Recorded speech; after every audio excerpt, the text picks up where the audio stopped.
बिस्मिल्लाहिर्रहमानिर्रहीम। अस्सलाम वालेकुम रहमतुल्लाह। दोस्तों, आपके सामने आज हम काफ़ी अरसे के बाद फिर हाजिर हुए हैं, लेकिन हम इंशाल्लाह वक्तन फ़वक्तन जो है वो आते रहेंगे। हमारे साथ हैं आज अली सजाद भाई बात करने के लिए, और हमारा मौजू आज का है इसराइल की रियासत और उसका जो कानूनी जवाज़ है वहाँ पे, उसके बैकग्राउंड में आज हम बात करेंगे। क्योंकि पिछले दिनों इशू आया था कि जी यूएई ने उसको तस्लीम किया है, और पाकिस्तान में इसका बड़ा चर्चा रहा, फड्डा भी रहा, कुछ इसके हक में थे, कुछ नहीं थे। तो बाद इसके ऊपर ज़रा हिस्टोरिक बैकग्राउंड के हवाले से बात करेंगे आज। जी अली भाई, अस्सलाम वालेकुम। जी वालेकुम सलाम। सर जी, ये जो इसराइल है, ये बेसिकली क्या है, इसका बैकग्राउंड क्या है, और ये इसने बेचारे 10-15 ममालिक को जो उसके हमसाया में है फड्डे में डाला हुआ है। मसला क्या है इसका? मसला बड़ा सिंपल है और बड़ा पेचीदा भी है। दोनों सूरत हाल है इसमें। सिंपल इस हवाले से है कि ज्यूज जो हैं, जो उस इलाके के जो मुकीम हैं और जो इसराइल पे अपना हक समझते हैं, जिनका तसल्लुत भी है, इनकी उस इलाके में हज़ारों साल पुरानी तारीख है। यानी आप इसको बेशक 4000 साल पे ले जाएं, बेशक 3000 साल पे ले जाएं, बेशक 2000 साल पे ले जाएं, तो वो सारा एक उसमें तसलसल बहरहाल मौजूद है।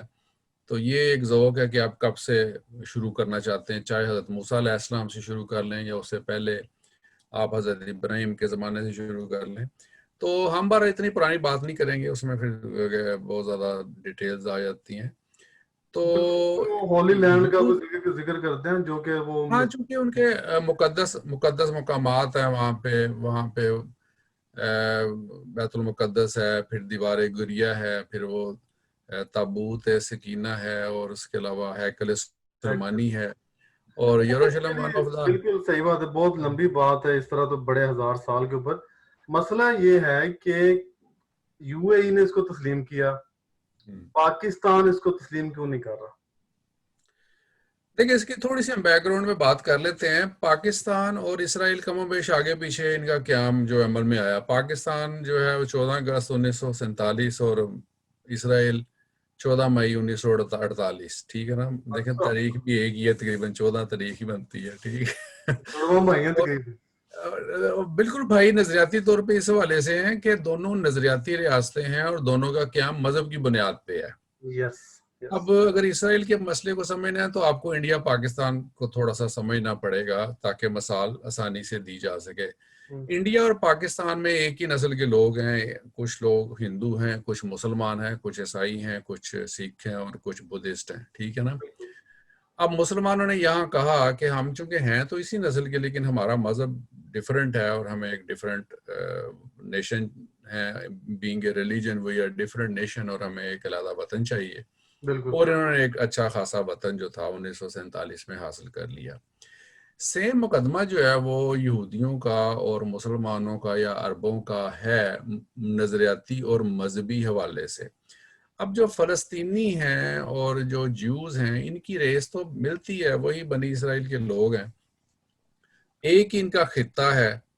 और चूंकि यहूदियों को, ज्यूज को मार बहुत पड़ी है हिस्ट्री में। ठीक है। हाँ, वाकई हिस्ट्री। इनको यरूशलेम में भी मार पड़ी है, इनको बख्त नसर उससे पहले उसके हमले में मार पड़ी है, फिर रूमियों ने इन लोगों को मारा है। और जब मुसलमानों का वक़्त आया हज़रत उमर के ज़माने में, जब यरूशलेम फतह हुआ, तो उन्होंने फिर इनको इजाज़त दी कि आप वहाँ पे इबादत के लिए आ सकते हैं। लेकिन जो हिस्ट्री हमें बताती है कि ईसाइयों ने उस ज़माने में भी मुसलमानों से अपील की कि आप इनको इबादत की तो इजाज़त बेशक दे दें, लेकिन इनको आप यहाँ पे सेटलमेंट की इजाज़त ना दें, क्योंकि वो रोमन एम्पायर के कंट्रोल में था, और रोमन उस ज़माने में सारे ईसाई हो चुके थे। और ईसाइयों का और यहूदियों का जो मसला था, वो ज़ाहिर है हज़रत ईसा के मुकदमे में जो यहूदियों का किरदार था वो सबके सामने है। तो तारीख में इनको ठीक ठाक मार पड़ी है, और ये लोग बेवतन हुए और यूरोप में निकल गए। मार तो इनको फिरौन के जमाने से पड़ती आ रही है।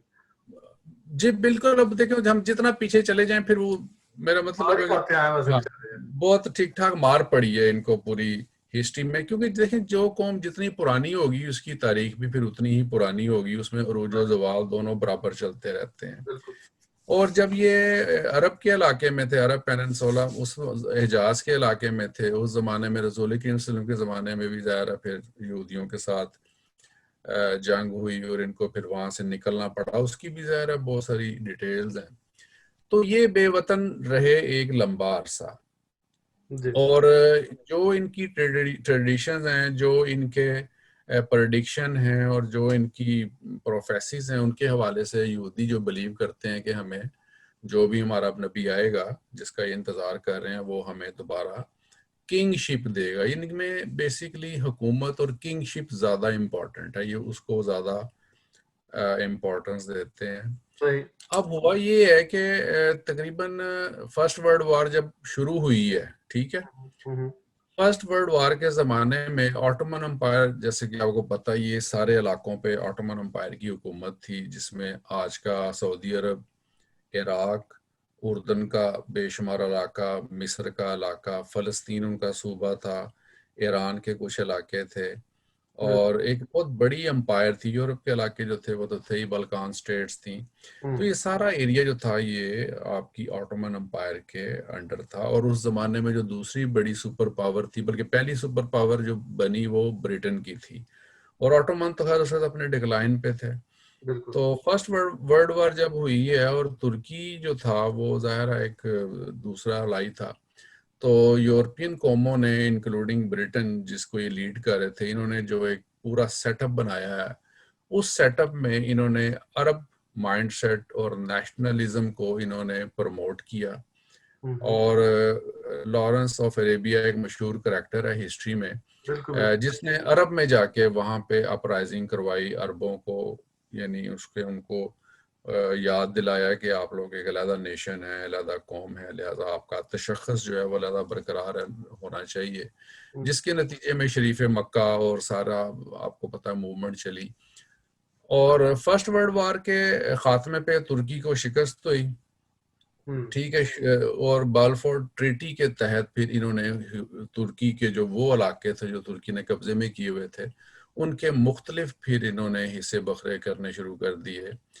और उर्दन का एक अलहदा स्टेटस था, सीरिया का एक अलहदा स्टेटस बना, सहराए सीना का इलाका मिस्र के हिस्से में आया, ठीक है। तकरीबन अली भाई 40 के करीब मुल्क वजूद में आए जब ओटोमन एम्पायर जो टूटी है। जब ओटोमन एम्पायर टूटी है, बेशुमार स्टेट्स उस जमाने में बिल्कुल वो मार्ज 40 के वजूद करीब। नहीं। अब इस दौरान जो ज्यूज थे, ये मुख्तलिफ इलाकों से, ख़ास तौर पे यूरोप से, हम्म। इन लोगों ने फिर हिजरत शुरू की फ़लस्तीन की तरफ, क्योंकि नए इलाके डेवलप हो रहे थे, नई नई सरहदें बन रही थी, और इनका ख्याल था कि हम लोग शायद कोई हमारे पे अच्छा वक्त आ जाए और हम लोग यहाँ पे आके आबाद हो जाएं। ये बिल्कुल। लोग आके फ़लस्तीन के इलाके में आबाद होना शुरू हुए, और इसके बहुत सारे शवाहद मिलते हैं। और गफ़ार खान ने भी अपनी यानी तसनीफ में लिखा है कि मैंने वहाँ जाके देखा कि फ़लस्तीनी जो थे, यह यहूदियों के पास पैसा था, अमीर कम्युनिटी थी, और फ़लस्तीनियों ने अपनी ज़मीनें इनको औने पौने बेचनी शुरू की, और इन्होंने ज़मीनें ख़रीद के वहाँ पे अपनी सेटलमेंट्स बनानी शुरू की। और बकौल गफ़ार खान के, मैंने फ़लस्तीनियों को कहा कि जो तुम ज़मीनें बेच रहे हो, कल को तुम्हें इसका ऐसे हमें हाँ करो। बिल्कुल इनको ख़मीरा नसीहत की गई है, बहुत सारे मजहबी लीडर्स की तरफ से भी की गई थी।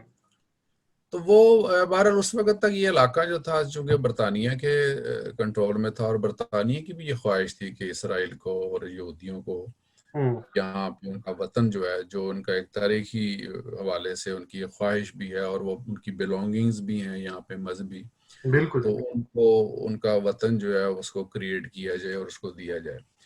अब ये 1917 से सिलसिला शुरू होता है, सारा ऑनवर्ड चलता है, मामला चलते हैं सारे, ठीक है। ठीक है। मीनवाइल तुर्की की खिलाफत खत्म हो जाती है, वहाँ पे कमाल अतातुर्क जो है उसकी हुकूमत आ जाती है, और उसने एक सेकुलर टर्की की बुनियाद रखी। और दूसरी तरफ यूरोप में ज़ाहिर है जर्मनी को भी शिकस्त हुई थी फर्स्ट वर्ल्ड वॉर में, वहाँ पे एक दोबारा तहरीक शुरू होती है, नाजी पार्टी जर्मनी में आती है, और वहाँ पे जो यहूदी मुकीम थे यूरोप में और जर्मनी में ख़ास तौर पे, हम्म। इनके लिए ज़मीन तंग होना शुरू होती है यूरोप में भी, और ये देखते हैं कि हमारे लिए हालात यहाँ पे साजगार नहीं है, हम्म। लिहाजा वहाँ से ज़्यादा जो है ना लेवल पे माइग्रेशन, वो फिर इस तरफ आपके जिसे कहना चाहिए यरूशलेम और फलस्तीन की तरफ। हाँ, फलस्तीन की तरफ मूवमेंट जो है वो देखने में आती है। सही। मीनवाइल सेकंड वर्ल्ड वॉर का जमाना आ जाता है। सेकंड वर्ल्ड वॉर के जमाने में जो कुछ हुआ यूरोप में, ठीक है, एक बहुत अफसोसनाक वाकया हुआ। करोड़ों लोग उस जंग में मारे गए। बिल्कुल सही। 60 लाख के करीब जो यहूदी थे उनको कत्ल किया गया यूरोप में, खासतौर पर जर्मनी में, जिसकी वजह से दुनिया की हमदर्दियां भी यहूदियों के साथ थी और होनी भी चाहिए थी, क्योंकि बहुत जुल्म हुआ, बहुत ज्यादती हुई। और यहूदियों की उस वक्त बहुत बड़ी माइग्रेशन हुई है फ़लस्तीन की तरफ, ठीक है ना। और जैसे ही इस इलाके में यानी यहूदियों ने आना शुरू किया 1939 से ऑनवर्ड, यहाँ पे यहूदियों ने आना शुरू किया, यहाँ पे उन्होंने कब्जा शुरू कर लिया। 1947 के करीब बरतानिया जो था उसने यहाँ से इनखला का, चूँकि ये इलाके सारे बरतानवी कंट्रोल में थे और ऑटोमन एम्पायर के बाद ये फ़लस्तीन ख़ास तौर पे बरतानवी कंट्रोल में ये सारी कॉलोनी थी, और इन्होंने वहाँ से इनखला का प्रोग्राम बनाया। और इनकी जगह उस वक्त तक यूनाइटेड नेशन भी ज़ाहिर उसका क़याम अमल में आ चुका था, और यूनाइटेड नेशन ने उसका कंट्रोल जो था उस इलाके का संभाला। और यूनाइटेड नेशन ने एक करारदाद के ज़रिए, प्रपोजल के ज़रिए अरबों में और इसराइलियों में, ज्यूज़ में एग्रीमेंट करवाने की कोशिश की, जिसमें यरूशलेम को उन्होंने एक इंडिपेंडेंट या एक जो था खुद मुख्तार एरिया बनाने का उनकी तजवीज़ थी। और कुछ इलाके जो थे वो उन्होंने कहा ये अरब ले लें, और कुछ इलाके जो थे वो इसराइली ले लें, ताकि ये दोनों जो मुख्तलिफ मज़ाहब के लोग हैं ये यहाँ पे अपने अपने तरीके से अपनी ज़िंदगी गुजार सकें और अपने अपने इलाके को डेवलप कर सकें। इसराइलियों ने ये वैसे उनकी प्रपोज़ल मानी थी, लेकिन अरबों ने ये प्रपोज़ल नहीं मानी, और उनका ख्याल था कि ये सारा इलाका हमारा है और हम ये इलाका जो है वो किसी सूरत में भी इसराइलियों को नहीं देंगे, क्योंकि अरबियों की भी और मुसलमानों की भी एफिलिएशन बैतुल मुक़द्दस के साथ जो है वो आपको पता है कि उसको ये बिल्कुल जी, हाँ, दोनों की। फर्स्ट किबला के तौर पे, यानी जैसे उसकी एक इम्पोर्टेंस है। फिर मस्जिद अक्सा उसका एक स्टेटस है, और वो इलाके मुसलमान समझते हैं कि हमारे लिए ज़्यादा मुक़द्दस हैं, और हमारी इम्पोर्टेंस जो है वो सिग्निफिकेंस उन एरिया की हमारे लिए ज़्यादा बनिस्बत किसी और कौम के। तो जिसके नतीजे में फिर इनमें आपस में कॉन्फ्लिक्ट जो है ना वो होना शुरू हुए हैं। और 48 में फिर अरब इसराइल वॉर होती है, राइट। और जब इसराइल का क़याम अमल में आया है 14 मई 1948, तब तक बरतानिया तो यहाँ से जा चुका था। तो अरब इसराइल वॉर होती है, तो उसके नतीजे में सारा अरब इकट्ठा हुआ है इसराइलियों के खिलाफ। ये तो खैर इतनी ज़्यादा तादाद में लोग नहीं थे, और वैसे भी नए नए वहाँ पे इनकी सेटलमेंट्स थी, लेकिन चूंकि वेल प्लानर थे, वेल एजुकेटेड थे, फाइनेंस भी था, इन्होंने सेकंड वर्ल्ड वॉर का फिर असला खरीदा सारा यूरोप से, ठीक है। सेकंड वर्ल्ड वॉर का इन्होंने असला जो है ना वो सारा यूरोप से खरीदा है, और उस असले की बुनियाद पे इन्होंने अपने लोगों को ट्रेन किया है, और ना सिर्फ ट्रेंड किया बल्कि फिर इन्होंने इसराइल का दिफा किया, और उस जंग में भी अरबों को शिकस्त हुई है, और इन्होंने बहुत सारा इलाका कब्जे में ले लिया। इस सारे कब्जे के दौरान और भी बहुत सारे जो है, ज़रा वैसे इसकी तो लंबी डिटेल है, लेकिन ये कि इस सारी जंग में सीरिया ने, इराक ने, उर्दन ने, मिस्र ने, सब ने हिस्सा लिया अरबों के खिलाफ, लेकिन सॉरी इसराइलियों के खिलाफ। लेकिन वो इनको यहाँ से जो है वो शिकस्त नहीं दे सके, अपने इलाके जो थे, जो मकबूजा इलाके थे, वो वापस नहीं ले सके, और इसराइल ने बहरहाल अपना तसल्लुत जो था इस इलाके में वो बरकरार रखा है। तो ये तो है इनकी इब्तदा, और उसके बाद ज़ाहिर है फिर ये लव एंड हेट सिलसिला जो है वो आपस में चलता रहा, और यही इसी किस्म की मिलती जुलती स्टोरी जो है वो ज़ाहिर इंडिया पाकिस्तान की है, वही टाइम पीरियड है। पाकिस्तान ने भी स्ट्रगल किए या मुसलमानों ने स्ट्रगल किए, लेकिन इनकी स्ट्रगल आर्म स्ट्रगल बहरहाल नहीं थी। इनकी स्ट्रगल जो थी की बात है, 6 दिन जंग रही है, और 6 दिन में इतने अरब मुल्क जो हैं, यानी 5 से लेकर 10 जून 1967 तक ये उनको नहीं कर सके, इतने मतलब स्ट्रॉन्ग हो चुके थे वो, बड़ी बात है। देखिए अरबियों का तो प्रॉब्लम ये था ना, तुर्की को क्यों शिकस्त हुई? तुर्की को शिकस्त सिर्फ इसलिए हुई कि टेक्नोलॉजी नहीं थी या पुराना मेथड था, उस तरह उन्होंने हाँ ये भी है। मॉडर्न इक्विपमेंट और वेपन से वो लोग नहीं उन्होंने नहीं वाकिफ थे, अपनाया। उन्होंने अपनाया नहीं। ये लोग वेल इक्विप्ड थे, आइंस्टाइन जैसे लोग ये पैदा कर रहे थे, ठीक है ना। हाँ जी, बिल्कुल सही और बात है। ये तो कौम टेक्नोलॉजी और एजुकेशन के लिहाज से बहुत आगे थी। आज और भी ये वो क्योंकि दुनिया, पिछले दिनों में पढ़ रहा था कि दोस्त ने टेक्स्ट भेजा कि पता नहीं पिछले 1500 साल से अरब की सरजमीन में, बल्कि मुसलमानों में तकरीबन कह लें पूरों में, कोई मुफक्कर, कोई साइंसदान, कोई इजाद करने वाला, कोई ऐसी चीज जिसने कोई अल्ट्रा एक्स्ट्राऑर्डिनरी कोई चीज इजाद की हो, कोई पैदा नहीं हुआ। अजीब बात। नहीं वो पैदा, पैदा कैसे होना है, वो ज़ाहिर है खास माहौल होता है जिसमें लोग इस किस्म के पैदा होते हैं। और वो शादियां करी जाते हैं और 100-200 बच्चे पैदा करी जाते हैं उनका मुकाबले कोई नहीं। बस वो ये मसला देखे, वो तादाद और इस्तेदाद क्या ना। अब मुसलमानों की तादाद देख लें, इस वक्त 1.5 अरब के लगभग मुसलमान हैं। ये they are only numbers, only number. Figures, ठीक है ना।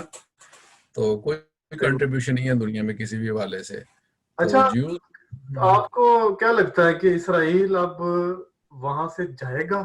क्या वो, जैसे ये मुसलमान अरब जो हैं, सारे मुसलमान तो नहीं गए लेकिन अरब कुछ, वैसे कौन कौन से अरब हैं, जरा मेंशन कर दें कि जिन्होंने इसको नहीं माना अभी तक और क्यों नहीं माना।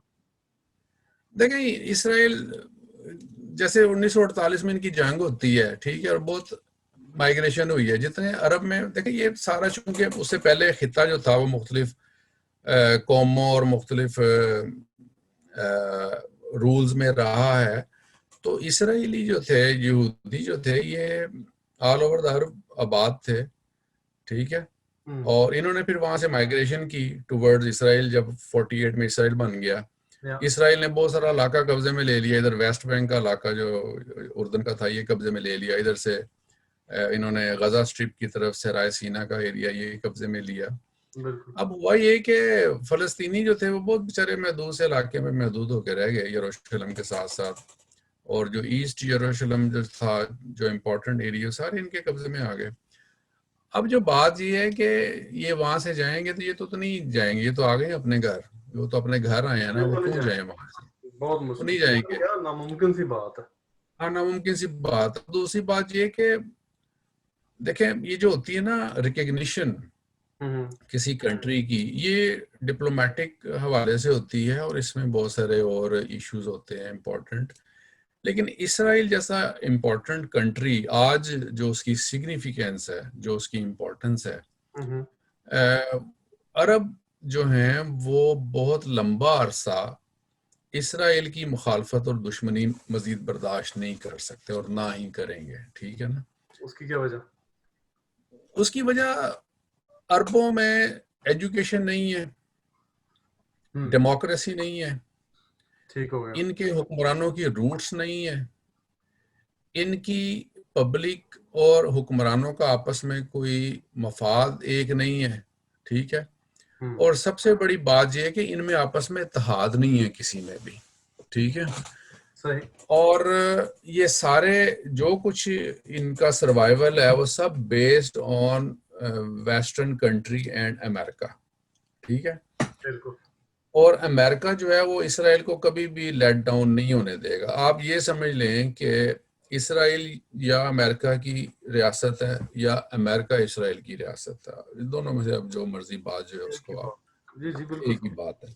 उनके मफादात हैं, इंटरेस्ट है। जूश लॉबी जो है वो अमेरिका में बहुत स्ट्रांग है, वेस्ट में बहुत स्ट्रांग है। और देखिए उनके पीछे हज़ारों साल की तहजीब है, एक्सपीरियंस है, उनकी ट्रेडिशंस हैं, उनकी एजुकेशन है। उन्होंने दुनिया में हज़ारों साल से जो नशेब व फराज देखे हैं, they know very well how to survive, ठीक है। बिल्कुल। अरब जो हैं ये निकम्मे लोग हैं, और ये लोग जिस माइंडसेट के साथ रहते हैं, उस माइंडसेट के साथ जो वक्त अब तक ये गुजार गए हैं, आप इसी को बोनस ही समझें, ठीक है ना।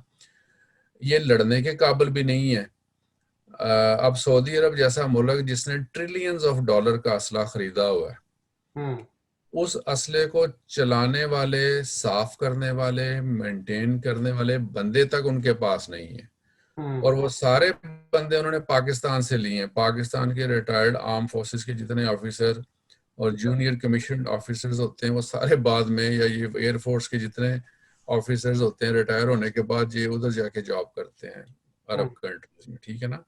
अब बात ये है कि किसी मुल्क के दिफा के लिए अब किसी दूसरे मुल्क के जो अकामे पे बंदे आए हुए हैं या जॉब के वीज़ों पे बंदे आए हुए हैं, वो तो नहीं लड़ेंगे उनके लिए कभी, वो तो अपनी जॉब करने आए हैं। तो इनमें कैपेबिलिटी नहीं है इन लोगों में कि ये अपने लिए कुछ कर सके। ऐसी तो बात है। इसलिए ये तो इनका मामला ही बिल्कुल गलत है ना। ये तो ख्वाब है कि कभी आप ये सोचें कि, क्योंकि तारीख में ऐसा हुआ ना, 48 के बाद जब 67 की जंग हुई है, अरब इसराइल वॉर हुई है, हाँ ठीक है, जी, हाँ जी। मिस्र बहुत स्ट्रांग था, सीरिया बहुत स्ट्रांग था, जॉर्डन स्ट्रांग था। ये वो जमाना जब कोल्ड वार अपने अरूज पे थी, यस, और एक तरफ यूएसएसआर ब्लॉक था और एक तरफ यूनाइटेड स्टेट का ब्लॉक था, ठीक है। Yes, yes. और यूएसएसआर ने मिस्र को सपोर्ट किया, यूएसएसआर ने उर्दन को भी सपोर्ट किया, सीरिया को भी सपोर्ट किया, अरबों को उन्होंने असला भी दिया, सब कुछ इन्होंने।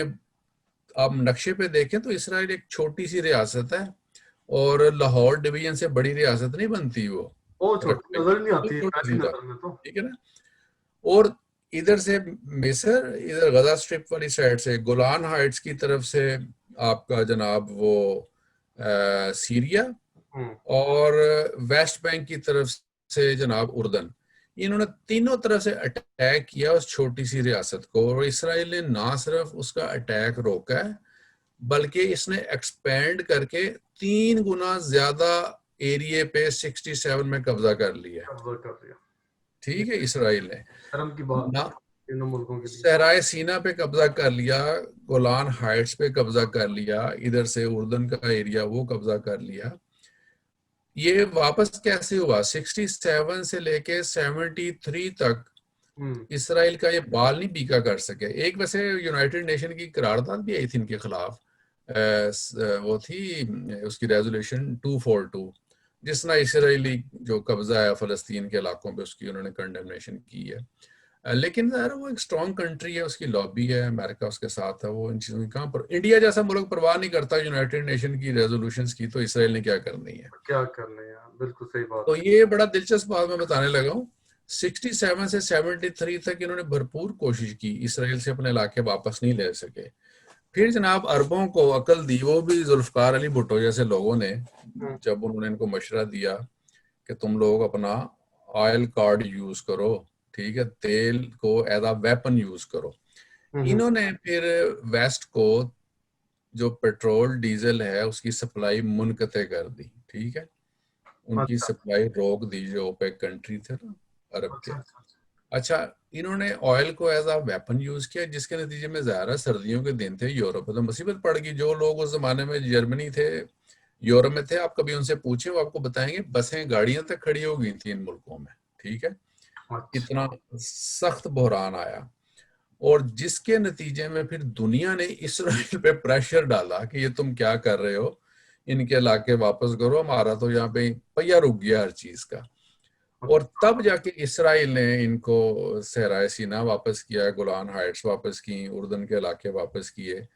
तो ये तब फिर उसके बाद जो अरब लीडरों के साथ जो कुछ हुआ वो भी हिस्ट्री है। शाह फैसल के साथ जो कुछ हुआ, इधर मिस्र में जो कुछ हुआ, जुल्फकार अली भुट्टो के साथ जो कुछ हुआ, कजाफी के साथ बाद में जो कुछ हुआ, ये फिर ये भी एक हिस्ट्री है ये फिर। फिर उनको पता चल गया कि पहिया रोकने का फिर अंजाम जो है वो तैयार होने का अंजाम क्या होता है। क्या।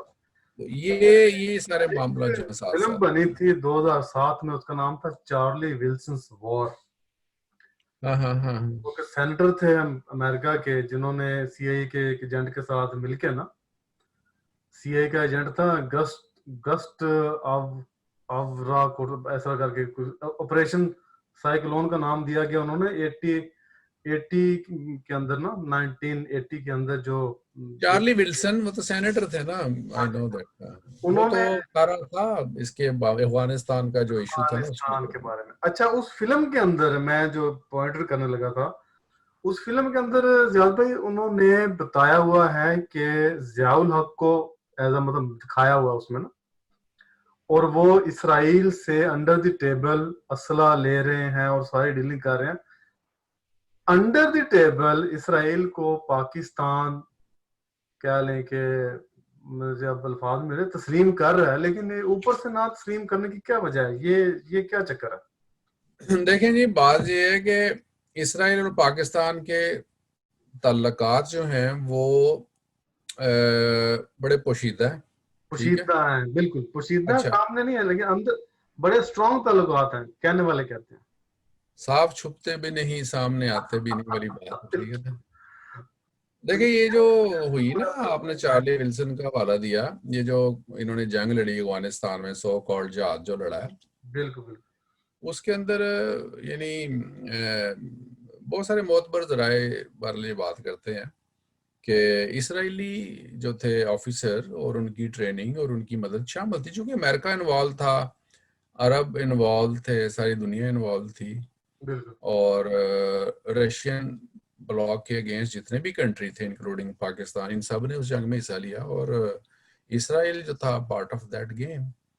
और इनकी जो इंटेलिजेंस एजेंसीज हैं वो ज़ाहिर है इस खिते में हमेशा रही हैं, अभी भी हैं। तो ये मुल्कों के, देखें, मुल्कों के तल्लकात जो हैं वो इसी तरह होते हैं जैसे इंसानों के तल्लकात हैं आपस में, लेकिन तरीकाकार थोड़ा डिफरेंट होता है। जज्बात की कमी होती है, मफादात की उसके अंदर जो है ना अफादियत होती है। बैकडोर चैनल या ट्रैक टू डिप्लोमेसी जो होती है वो किसी भी मुल्क के साथ आपकी ख़त्म नहीं होती। ठीक है, और बहुत सारे लोग खैर इसका हवाला देते हैं, बहुत सारी बातें हैं भी हैं, सारी बातें ज़ाहिर है फिर रिकॉर्ड पे लानी मुश्किल भी हो जाती हैं। लेकिन ये खुर्शीद कसूरी साहब जो हमारे साबिक वज़ीर ख़ारजा थे, उन्होंने भी जिक्र किया अपना इसराइली वज़ीर ख़ारजा के साथ मुलाकात का, और उन्होंने कहा कि मुझे इसराइली वज़ीर ख़ारजा ने कहा कि तुम लोगों को तकलीफ क्या है, मसला क्या है, तुम फ़लस्तीनियों से ज़्यादा फ़लस्तीनी क्यों बनते हो। यानी बिल्कुल कहने का मकसद ये था कि तुम्हारा हमारा फड्डा क्या है आखिर ना। तो प्रॉब्लम यार ये है कि पाकिस्तान में सियासत और बहुत सारी चीज़ें जो है ना वो सिरे से ही 2 नंबर है। ठीक है, आपका एजुकेशन सिस्टम 2 नंबर है, आपने अपने लोगों को कभी आज तक सच्ची हिस्ट्री नहीं पढ़ाई, तारीख नहीं पढ़ाई। जो नाकाम कौमें हैं, जो आपके फेलियर हैं, जो आपकी नाकामियां हैं, आप उसको यहूदो हनूद की साजिश है, एक फिक्र है। हर आपका 2 नंबर सियासतदान, हर आपका बिकाऊ मौलवी, हर आपका बेईमान अफसर अपनी हर बेईमानी को इस डस्टर से साफ कर देता है। ठीक है, यहूदो हनूद की साजिश है। बिल्कुल अब अवाम आपके जो हैं वो ज़ाहिर है उनको जो आपने बताया है, और आपके मौलवी ने जो बताया, आपके सियासतदान ने जो बताया, आपके फौजी ने जो उसे बताया, उसने तो उसी पे बिलीव करना है। किसी को नहीं पता कि ये लोग कौन हैं, क्या हैं, इनकी तारीख क्या है, माजी में हमारे यानी मुसलमानों के इन लोगों के साथ क्या ताल्लुकात रहे हैं। हिस्ट्री में रसूल करीम सल्लल्लाहु अलैहि वसल्लम के बाद ऑनवर्ड स्पेन के रूल तक यहूदियों के सबसे ज्यादा अच्छे तल्लुकात जो किसी रियासत में रहे हैं अगर, तो वो मुसलमानों के साथ रहे हैं। ठीक है, दिस इज हिस्ट्री। ईरान में इसराइल के बाद सबसे ज्यादा तादाद में ज्यूज जो थे वो ईरान में रहते थे। ठीक है, अभी भी गालबन महल काफी हैं लेकिन उतने नहीं जितने पहले थे। ये तो खुमैनी के इनकलाब के बाद 80s के बाद फिर वो लोग भी वहां से चले गए, अदरवाइज वो वहां पे बहुत कसीर तादाद में, लाखों की तादाद में वो लोग वहां रहते थे। तो ये तो किसी कौम को आप उसके मजहब की बुनियाद पे ये नहीं कर सकते कि आप उसको जीने का हक उससे छीन लें। ठीक है ना, सही बात है, तो बिल्कुल। ये तो वैसे ही इंसानियत के खिलाफ अच्छा, बात है। तो अब यूएई ने नाम हाँ जी, पाकिस्तान का ना उनसे बॉर्डर मिलता है, ना उनसे आपका कोई डायरेक्ट कॉन्फ्लिक्ट है। कुछ भी नहीं। अब आप अक्सर में एक्सक्यूज आप ये बना लेते हैं कि इंडिया के साथ उनके तल्लकात है। बात ये है, जब आप उनके साथ तल्लकात नहीं रखेंगे, ठीक है, और आप उनको अपना दुश्मन डिक्लेयर करेंगे या और आप उनके खिलाफ लीडरी चमकाएंगे, ठीक है, तो वो तो फिर जाहिर है उनके पास भी इंडिया राइट है ना के कि तो आपको मुखालिफ इंडिया करने के का। ताल्लुकात जो जी वो तो दूसरे मुल्कों के साथ भी हैं, अमेरिका के साथ भी हैं, रशिया, आपके भी तो उनके साथ है ना, अमेरिका के साथ। हाँ, लेकिन चूंकि इसराइल को इंडिया के पाकिस्तान को ताल्लुकात तो ज्यादा ही सऊदी अरब के साथ बहुत ज्यादा है। बल्कि सऊदी अरब में उन्होंने पता नहीं वो क्या, उनको गोल्ड मेडल भी या कोई उनको अपना मुल्क का जो प्राइज है बड़ा वो दिया, और उसकी बड़ी आवभगत करते हैं वो। तो ये तो देखिए, ये बहुत ज्यादा बातें हैं, बड़ी लंबी डिटेल्स हैं और ऑन द रिकॉर्ड बातें हैं कि बिल्कुल सऊदी जो हैं उनके इसराइलियों के साथ बड़े करीबी ताल्लुकात हैं, ठीक है। सही भी था। यूएई के एक लंबे अरसे से इनकी आपस में नेगोशिएशन चल रही है और आपस में इनके अच्छे ताल्लुकात थे, और आपस में इनका तावन भी था बहुत सारे मामलात के अंदर। और देखें, इसराइल में जो फड्डा है वो शुरू हुआ है, जो इंतफादा जिसे कहते हैं, अपराइजिंग जो शुरू हुई है, हम्म वो गालबन मिड 80s से शुरू हुई है, और 86 87 की मेरे ख्याल बात है। हम्म, तो उसके रूहे रवां थी हमास, ठीक है। ठीक है। हमास जो है ये जो है सपोर्टेड बाय ईरान, राइट। हम्म और हमास का फड्डा था इसराइल के साथ, और हमास ने अपना कैंप बनाया, अपने बेस कैंप बनाए गजा में। ठीक है। दूसरी तरफ देखें, फलस्तीनियों को जब आप देखते हैं ना, ये असल में बहुत कॉम्प्लिकेटेड गेम है। जब आप फलस्तीनियों को देखते हैं, जब आप उनके लोगों के हालात देखते हैं, तो आपको उन पर भी रहम आता है बहुत ज्यादा कि उनके घर, बस्तियां, जमीन, हर चीज जो है वो खत्म हो गई, उनकी शनाख्त वो खत्म हो गई। कई नस्लों से वो पत्थर और गुलेलों से अपना मुकाबला कर रहे हैं, और प्रॉब्लम है बिग पावर्स के दरमियान आपस में। हम्म आज अगर इसराइल और फलस्तीनी किसी टेबल पे बैठ के नेगोशिएशन करें और गिव एंड टेक करें, दोनों तरफ की जो लीडरशिप है वो अगर अपने राइट्स छोड़े, एक दूसरे के राइट्स एक्सेप्ट करे, तो ये सारा मामला सॉल्व हो सकता है। मैंने आपको बताया ना, 48 में यूएन ने कोशिश की कि इलाका डिवाइड किया जाए। अरबों को ज्यादा एरिया मिल रहा था, ट्रांस जॉर्डन को शामिल करके सब कुछ, हम्म बहुत बड़ा हिस्सा अरबों को दिया जा रहा था, लेकिन अरबों ने नहीं एक्सेप्ट की वो वाली बात सारी। और उस दिन से लेके आज तक ये फड्डा जो है जूं का तूं चलता चला आ रहा है। हमास जो है, ये जैसे मैंने बताया, ये गजा में है और ये supported by Iran. Hmm, Iran की दुश्मनी है अरबों के साथ, ठीक है, और पुरानी दुश्मनी है, और इसकी बहुत पुरानी जड़ें हैं इसकी। अच्छा। ईरान जो है वो अपनी क्लेम करता है बहुत सारे एरियाज के ऊपर। ईरान का क्लेम कुवैत पे भी है, ईरान का क्लेम यूएई पे भी है, यानी वो पुराने ज्योग्राफी जैसे होते थे अच्छा। मुख्तलिफ रूल्स के दौरान, वो उन्होंने उसको क्लेम करते हैं।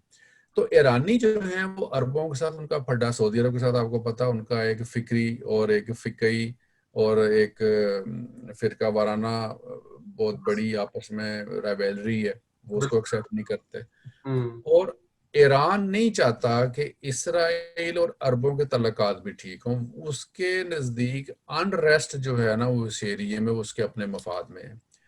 एक तरफ इसराइल में फड्डा, हमास को सपोर्ट, हम्म दूसरी तरफ सीरिया में फड्डा, बशार अल असद को सपोर्ट, हम्म, तीसरी तरफ यमन में फड्डा, हुसी जो हैं शिया, उनको उसकी सपोर्ट। तो ये तीनों जो नेक्सिस हैं यहाँ पे बेसिक जो है वो शिया सुन्नी वॉर है, ठीक है। उससे पहले आपको पता है इराक ईरान जंग थी। तो ये इनके आपस के मसले खत्म होंगे तो लोकल और डोमेस्टिक इश्यूज सॉल्व होंगे ना। जब इनके अपने मसले अभी तक खत्म नहीं हुए और दूसरी तरफ इंटरनेशनल ताकतें अपना गेम खेल रही हैं। अब यूएई ने इसराइल को एक्सेप्ट किया, इसराइल को इसका बहुत फायदा होगा। अब यूएई एक बहुत बड़ा इंटरनेशनल हब है एयरलाइंस का, ठीक है। बिल्कुल। हम्म आपने इंग्लैंड से जाना, अब आपको एमिरेट्स भी अवेलेबल है, डायरेक्ट वहां से जाएं। पहले जॉर्डन से होके जाया करती थी फ्लाइट्स, ठीक है ना। हम्म, और अब जो यहूदी लोग हैं, अब वो चूंकि यूएई भी सेटलर का इलाका है, वहां पे ज्यादातर लोग सेटलर्स हैं, कोई पाकिस्तानी हैं जो 2 नंबर पैसा वहां से चोरी करके, सारे तो नहीं लेकिन बहुत सारे लोग हम्म, यूएई में जाके सेट शुट हो गए, उधर से इंडियन वहां पे आके सेट हो जाते हैं, यूरोपियन सेट हो जाते हैं। अब जो है इसराइली, वो भी आके सेट हो जा करेंगे वहां पे, उनके लिए एक नया हब खुल गया सेटलमेंट के लिए और यस। बिजनेस के लिए, और उनको बहुत सारे उसके फवायद हासिल होंगे। और आज इसने एक्सेप्ट किया है यूएई ने, कल को बहरीन भी एक्सेप्ट कर लेगा, ओमान भी एक्सेप्ट कर लेगा, बाकी सूडान भी सऊदिया एक्सेप्ट ने कर पता नहीं लेगा। किया हुआ कि नहीं, सऊदिया ने नहीं किया मेरे ख्याल। सऊदियों के वैसे बहुत क्लोज रिलेशनशिप है, लेकिन सऊदी थोड़ा सा डरते भी हैं क्योंकि उनके पास एक है ना टर्नैली है ना आलम इस्लाम की, तो वो थोड़ा सा डरते इस बात पे हैं कि पूरा आलम इस्लाम हमें जो है ना वो थू थू करेगा। हाँ अच्छा। लेकिन उन्होंने वैसे तो कुछ नहीं किया ना, उन्होंने उनका प्रैक्टिकल कंट्रीब्यूशन तो मुसलमानों के लिए कुछ भी नहीं है। सऊदी अरब का क्या किया फलस्तीनियों के लिए आज तक? उन्होंने कुछ भी नहीं किया उन्होंने। और दूसरी बात ये है कि सऊदी अरब जो है वो तुर्की, मलेशिया और पाकिस्तान से भी थोड़ा नाराज या खाइफ है अमेरिका की वजह से, क्योंकि सऊदी अरब 100% अमेरिकन इन्फ्लुएंस के अंडर है ऑफ और कोर्स। अमेरिकन उसे कंट्रोल करते हैं, जैसे अमेरिकन कहते हैं वो वैसे करते हैं। बिल्कुल सही है। ज्यादा से वैसे भी उनके अंदर खाते बड़े अच्छे ताल्लुकात हैं, करें ना करें उनसे कोई फर्क नहीं पड़ता। ट्रंप ने क्या कहा था कुछ अर्सा पहले? हम्म। कुछ अर्सा पहले ट्रंप साहब ने जो बयान दिया था, गालबन पिछले साल की या उससे पिछले साल की बात है, कि मैं या अमेरिका थोड़ा सा इनके ऊपर से हाथ हटा ले तो ये हफ्ता नहीं सर्वाइव कर सकते सऊदीज। नहीं सर्वाइव कर सकते। और इसकी फौजें उधर बैठी हुई हैं, और उसने ये भी कहा था कि मैंने किंग सलमान को कहा है कि हमारी फौजें उधर हैं तो यू हैव टू पे फॉर दैट। तो लेते हैं ट्रिलियंस ऑफ डॉलर उनसे उधर लेते हैं हैं। तो तुम हो, अगर हम ना होंगे तो तुम्हारा वजूद नहीं कुछ भी नहीं है, सबको पता है इस बात रहेगा का। सबको। अच्छा, पाकिस्तान को क्या करना चाहिए? आखिरी इस मौजूद पे बात फिर खत्म करते हैं, क्योंकि फड्डा तो उधर ही पड़ा हुआ है काफी ज्यादा। देखिए पाकिस्तान जो है वो पाकिस्तान असल में इसराइल के मामले में थोड़ा सा सेंसिटिव इसलिए है कि इस वो समझता है, जो टेक्निकल बात ये है कि इसराइल के खिलाफ यूनाइटेड नेशन की रेजोल्यूशंस मौजूद है, ठीक है ना, उसकी करारदाद जो है वो मौजूद है। और दूसरी तरफ पाकिस्तान कहता है कश्मीर के टेरिटरी के ऊपर भी जो है वो यूनाइटेड नेशन की जो है सारी करारदादें मंजूर है। इसलिए पाकिस्तान ये समझता है कि हमारा असूली मौक़िफ़ ये है कि हम किसी की ऑक्यूपेशन को एक्सेप्ट ना करें, ठीक है। लेकिन पाकिस्तान को ये सोचना चाहिए कि उनका वेटेज जब तक नहीं होगा और जब तक वो स्टेबल नहीं होंगे, तब तक यूनाइटेड नेशन की 10 करारदादें भी अगर आ जाएं पाकिस्तान और कश्मीर के हक में, पाकिस्तान वो इम्प्लीमेंट नहीं करवा सकता, जैसे कि आज तक नहीं करवा सका, ठीक है। पाकिस्तान ना सिर्फ कश्मीर का मसला है, पाकिस्तान के और भी बहुत सारे इश्यूज हैं। सियाचिन का मसला है, इधर से आपका जो बॉर्डर है समुंदर वाली साइड पे, यहाँ पे रन ऑफ कच्छ का मसला है, वादी लीपा थी, ठाकुर चक, चोर बटला, कारगिल और ये कश्मीर के बेशुमार ये सारे एरिया आपके बारी बारी इंडिया आपसे लेके आप कुछ नहीं कर सके, ठीक है, इसलिए कि आपकी कोई पोजीशन नहीं है, आपकी दुनिया में कोई स्ट्रांग लॉबी नहीं है। इसराइल जैसे मुल्क को अगर आप अपना दोस्त बनाते हैं या उसके साथ अगर आपके अच्छे तल्लुकात बनते हैं तो आपकी लॉबी दुनिया में स्ट्रांग होती है। अब आपने एक इतने स्ट्रांग और इम्पोर्टेंट मुल्क को नेग्लेक्ट किया है और वो मुल्क जो है उसने आपको छोड़ के इंडिया को अपना पार्टनर बना लिया है, जिसका कि इंडिया बहुत फायदा उठाता है। देखिए इंडिया में बहुत सारी टेक्नोलॉजी जो है अब इसराइल से आती है, एग्रीकल्चर टेक्नोलॉजी आती है, वेपन के हवाले से टेक्नोलॉजी आती है और दूसरी कम्युनिकेशन टेक्नोलॉजी वहां से आती है। और इसराइल की बहुत सपोर्ट है इंडिया को बहुत सारे हवालों में। आपको सपोर्ट लेते क्या तकलीफ होती है, ठीक है। तो ये मैंने आपको बताया ना, ये पाकिस्तान का मसला असल में मुलायत है, ना को फॉरेन ऑफिस इनका मसला है, ना फौज इनका मसला है, इनका सबसे बड़ा मसला ही मुलायत है। ये जो जो बातें कर चुके हैं इनके सियासतदान, इनके लीडर अपनी पब्लिक सेंटिमेंट्स हासिल करने के लिए, जो जो इन्होंने बातें की हैं, जो जो कुछ अपने नसाब में लिख चुके हैं, वो होता है ना कंप्यूटर में आप गलत कमांड दे दें और सारा सिस्टम बर्बाद हो जाए कंप्यूटर का, तो आप उसको अनडू करना भी चाहे तो नहीं होता सम टाइम ना, कुछ चीजें तो आपको सारी हार्ड डिस्क जो है ना वो रिप्लेस करनी पड़ती है। तो पाकिस्तान को इस मामले में डेफिनेटली डिबेट करनी चाहिए। इनके जितने पढ़े लिखे लोग हैं, फॉरेन ऑफिस के जितने लोग हैं, जितने समझदार रिटायर्ड जर्नैल हैं, वो जितने इंटेलेक्चुअल हैं, कोई बंदा इसके खिलाफ नहीं है कि इसराइल को एक्सेप्ट नहीं करना है। सारे कहते हैं जरूर करना चाहिए। सही, गुड हो गया। ठीक है, मेरा ख्याल इसके ऊपर अब मजीद कोई बात है तो नाज़रीन को बता दें, वरना फिर आज का प्रोग्राम यहाँ पे खत्म करते हैं। मजीद बात यही है कि दुनिया में नए नए नेक्सस बनते रहते हैं। अब ये भी नया एक जो है वो ट्रायंगल्स बन रही हैं। अब यूएई भी उस जो है लाइन पे चला गया। पाकिस्तान में कितने मौलवी हैं जिन्होंने कंडेम्ड किया है यूएई को? कोई नहीं बोल, नहीं बिल्कुल फिर भैया के डॉलर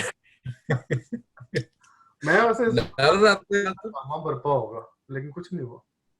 या फॉरेन ऑफिस ने कोई कंडेमनेशन मुझे नहीं पता किया, कि मेरा नहीं ख्याल, मेरे लम्बे नहीं है कि उन्होंने कंडेम की, किसी ने नहीं किया। इवन के एक मौलाना फजलुर रहमान जो है वो अपने किसी एक और साथी के साथ मिलकर बादशाह खान की पार्टी साथ मिलकर ये बयान दे रहे थे कि हमारा तो पैगाम ही सुलह है, सफाई है, तो कोई ऐसी बात नहीं है, दुआ कर लें जी। चलो ठीक है।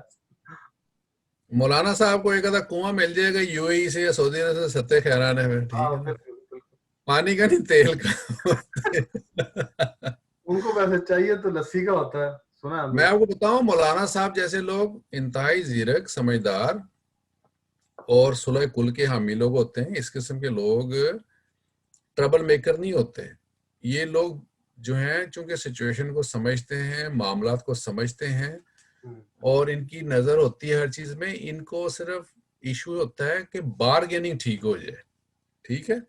मौलाना साहब फनेटिक आदमी नहीं, खतरनाक आदमी वो होता है जो फनेटिक होता है, जो अपने असूली, वो क्या कहते हैं, अपने मैनिफेस्टो के ऊपर चले। मैनिफेस्टो तो है ही कोई ना किसी का, वो जब सुई अड़ गई जहां वो अड़ गई। बिल्कुल वो नहीं कहते हैं, वो क्या कहते हैं, जो अपने असूलों के ऊपर बिल्कुल ऐसे हो जाए जैसे गैर लचकदार रवैया जो है, रिजिडिटी जो है, वो तो किसी भी प्लेटफॉर्म पे काबिल कबूल नहीं है ना। मौलाना साहब जैसे लोग हैं, ये पानी की तरह होते हैं, जिस बर्तन में जाते हैं उसी तरह। इज फ्लेक्सिबल पर्सन, हाँ, he is a flexible person. यानी एक जस्ट फॉर जोक तो आप कुछ भी कह सकते हैं, but he is a flexible person, he is a typical politician. और यानी typical politician according with Pakistani culture, Pakistani politics, ठीक है ना, बात है। इसको इनको वहां की पॉलिटिक्स जो दूसरे कहते हैं ये बेचारे मासूम से आदमी हैं, मान जाते हैं, बाद में वो कह के मुकर जाते हैं, ये फिर उधर धरे के धरे रह जाते हैं बेचारे। मौलाना साहब के साथ मेरी यानी मुझे शर्फ हासिल है मौलाना साहब से मुलाकात होगा। कभी कोई किसी दिन कोई बात हुई तो उसकी तफसील बयान करूंगा मैं।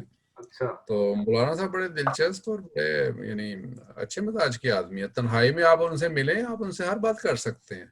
अच्छा। हर मौजूद पे बात कर सकते हैं आप उनसे, यानी किसी बात के ऊपर ना वो तेवरी चढ़ाएंगे ना कोई मसला क्रिएट करेंगे। वेरी नहीं, अगर कोई बयान दिया तो ये उनकी अपनी हिकमत अमली है।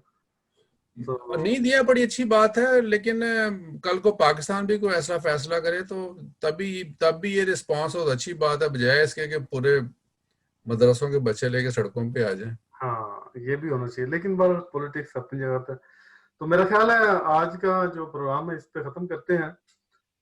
नाजरीन, बात ही है कि हर मुल्क को, बेसिकली हर रियासत को अपने शहरियों को सबसे अव्वल तरजीह पे रखना चाहिए और उसके मुताबिक फैसले करने चाहिए। अगर यूएई ने इसराइल को तस्लीम किया है तो जाहिर बात है ये उनका मसला है, उन्होंने अपने मुफादात के लिए अच्छा इकदाम किया होगा।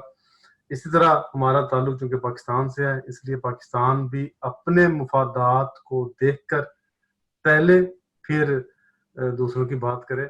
वो जैसे जहाज में होता है ना, अगर इमरजेंसी लैंडिंग करनी पड़े तो वो कहते हैं कि जब ऑक्सीजन मास्क गिरे तो पहले खुद बांधे फिर किसी और की मदद करें। तो ये मसला इसी तरह का है। तो इसके साथ ही आज का प्रोग्राम जो खत्म करते हैं। सजाद भाई, आपका बहुत बहुत शुक्रिया। बहुत शुक्रिया आज के लिए अस्सलाम वालेकुम रहमतुल्लाह।